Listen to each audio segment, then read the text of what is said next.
Okay, good morning and welcome to Yeshiva YouTube Daily Double. Today we're continuing with Shabbos, Perek Beis, Mishnayos Gimel and Daled. Mishnah Gimel states, "Kol yotzem and eisem adlikin bo." Anything which comes from a tree, right, a branch of a tree, em adlikin bo, you can't use it as a wick. The reason you can't use things that come from a tree as a wick because they don't really light so well. Ela pishtan, except for pishtan. Pishtan happens not to come from a tree; it goes from the ground. It's a flax plant. The reason the Mishnah calls it an eitz, yotzem and eitz, is because the pasuk by Rachav, it says, "Titmanim and Pishtei eitz." She hid them in Pishtei eitz. It calls Pishtan eitz. Why it does, I don't know, but because in some place in Tanakh it calls Pishtan eitz, therefore it's good in the Mishnah, and you can lie with Pishtan because it does light well because it's not growing from a tree. Similarly, anything which comes out of a tree, you can't. It's not mitamet tumas olim. Tumas olim is when a corpse is under an oel, right? So it transmits tumah to something else under that oel, but does not transmit tumah to the oel itself, even if the oel is royal kabel tumah, except pishtan. Why pishtan? Because it says in the pasuk, "V'hiza ala oel." It says in Bamidbar Yoter, "V'hiza ala oel." You have to purify the oel. The alfin oel mishkan. We xera shava from the mishkan, and mishkan oel was referring to one of the coverings of the Mishkan was made out of flax. So therefore, the actual oel of Pishjan, a corpse underneath, will actually matame an oel, a roof of Pishjan. Let's say you have a wick, but it's not a regular wick. You took a small handkerchief and you folded it up and you want to be a wick. You didn't have a regular wick.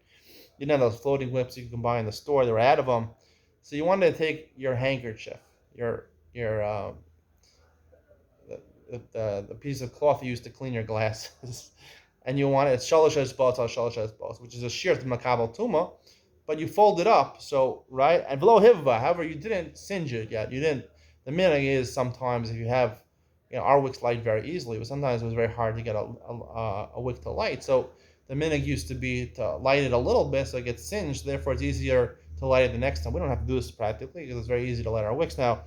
But you didn't singe it yet. Rabbi Elazar Omer Tmeya. He says it's Tmeya because it's still a kli. It's 3 espos by 3 espos. It's a beged, right? Just by scrunching it together, maybe tying with a rubber band, doesn't make it, or a piece of cloth. A rubber band is going to make a bad smell if it burns. Um, it doesn't. It's not mavatel it mitoras kli. Just the fact that you scrunched it up. That's Tmeya. You can't use it to be madlik it, right? Because it's going to unfold and it's not going to light well. You go Omer Tahora, he says, no, you are Mavatal it, even though you're making it, right? So you tied it up in a piece, so it's considered not a beged anymore. And therefore, it's batal from the shear of Shalosh Shalosh. So it's Kebim Kabal Tuma. You can madlik it because there's a chance that it will, right?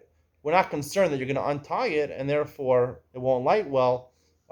He holds that it will light well. Daled lo yikav adam shoferes shel beitza v'yimalen Hashem v'nein al pianer.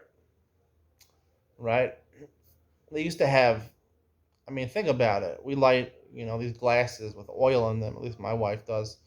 And you put a floating wick. I put a floating wick. Some people don't rely on that floating wick because it's also, for whatever reason, they do. It's floating wicks. They have their own wicks they make themselves. Anyway, you want it to be fancy, so you want to drip oil into the cup so that constantly it looks nice, right? Like sometimes those kiddush cups, you pour it in and you have the grape juice or the wine flows into little cups. You want it to look nice, so you have oil dripping into the cup of oil, right? You want to put an egg over it. Anybody else to put it over there? Even if it's not an egg, it's a different kli made of earthenware, which is kind of disgusting. You can't use that because we make it a chashash. You're going to decide in the middle, you want to take from the oil in this egg, in the eggshell, or from this kli of cheres. And I'm going to explain the simple explanation, according to most poskim, is that it's called mechabe over here because this oil is really considered part of the oil already in the cup, which is lit from. And if you take it for yourself, for your own personal enjoyments, you're mechabe, right? You're causing the fire to go out early. And even cheres, where it's mos and it's disgusting, or where are you going to do this? Rabbi Huda Matri, he says we're not worried, presumably only by cheres, because we're not worried you're going to take it for yourself. You're not going to go over mechabel. However, if it's an apparatus that you bought it together, it has this eggshell dripping in, it was attached to the cup of oil, so then it's mutter. Everyone realizes it's one kli, they won't take oil from it. A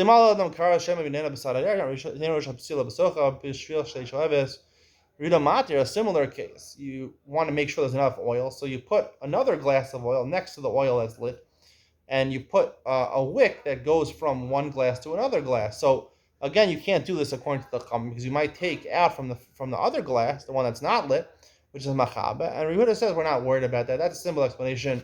If you want an alternative explanation, which I think is the right explanation, stay tuned for Ian and Sion coming up next.